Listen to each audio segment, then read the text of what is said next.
I don't have a problem if you call me Mrs. Jessie Jackson, because I have an investment in that name. Up with hope, keep hope alive. Most Saturdays, you'll find the Jacksons at Rainbow Push headquarters. He's in front of the cameras. Talk to me, somebody. She stays mainly behind the scenes. This came from his mother. These days, planning her husband's 65th birthday party. Hello, this is Reverend Jesse Jackson. Join me on Saturday, October 28th. The Jacksons have come a long way since the day they met at A&T State in Greensboro, North Carolina. He was more serious than I was. When I first met her, wow. I didn't know what he wanted, what he was going to be, but I wanted to be with him as he became whatever he was going to do. She was intrigued with international affairs. He was busy being a jock, but their meeting marked the beginning of his transition from football star to freedom fighter. Know your enemy. I learned as an athlete that only those that clean uniforms are those who didn't play.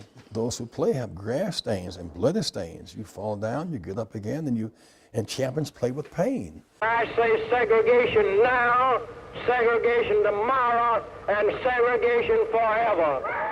It was the 1950s, and it pained the Jacksons to see so much inequality in black and white America.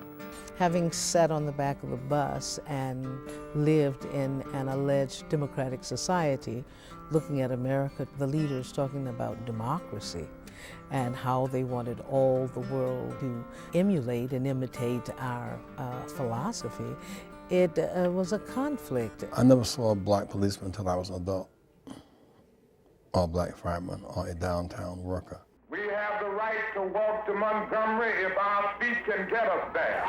His work with Dr. Martin Luther King Jr. set the course of his life, but that might not have happened if not for a chance meeting. I met Dr. King in the airport on the way to get his Nobel Prize. Wow. In his family. It was like overwhelming. The Jacksons married, started a family, and he was in seminary school in Chicago when he got the call to work for Dr. King. I said, Jack, Dr. King wants me to hit the road with him full time.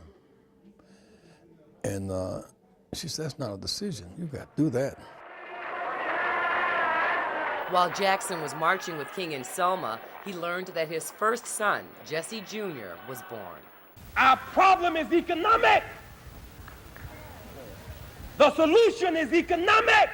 In 1966, Dr. King sent Jackson to Chicago to start Operation Breadbasket, a program aimed at improving the economic condition of black Americans.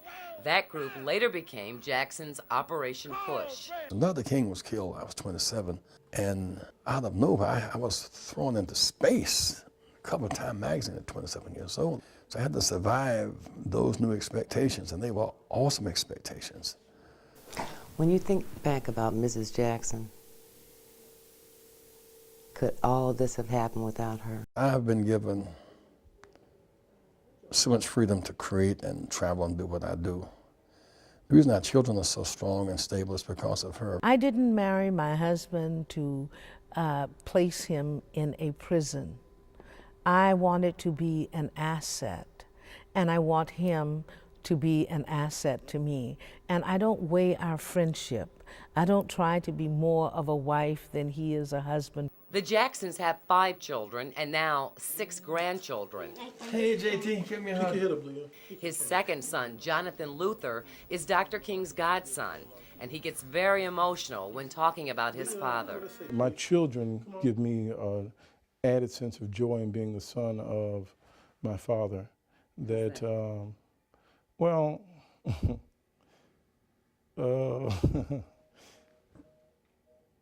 they know his life is for the good.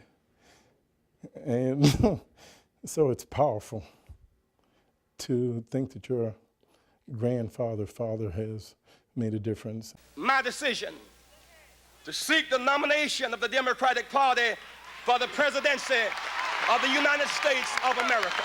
Somebody has to run to open up the process. So I really had no preparation. Hadn't raised any money, didn't have any infrastructure.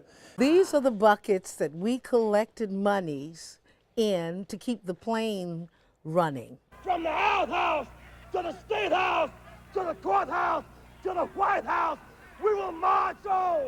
It was getting to me. I said, Jackie, this is overwhelming. She said, do you think you're going to have this platform and make this change and don't take hits? Don't you embarrass our people. You better go back out there and keep fighting. Keep hope alive. I love you very much. It creates such a profound change in the way we see things, the way we are seen, because Republicans say if Jesse Jackson can do it for the Democrats, we need us a coal and power. So it'll unleash the entire dynamic of new possibilities. Everybody has the capacity to participate in this American dream. You will well and faithfully discharge the duties of the office in which you're about to enter, so help you God. I do. Some of the memories about the price we paid for the right to vote. In fact, he was born when we were in Selma, and from Selma to the Congress was a journey. He was fulfilling many dreams I couldn't fulfill in my own lifetime, in my own work. But his lifetime of work earned him the Presidential Medal of Freedom in the year 2000. It's hard to imagine how we could have come as far as we have without the creative power, the keen intellect, the loving heart, and the relentless passion of Jesse Louis Jackson. And God isn't done with him yet.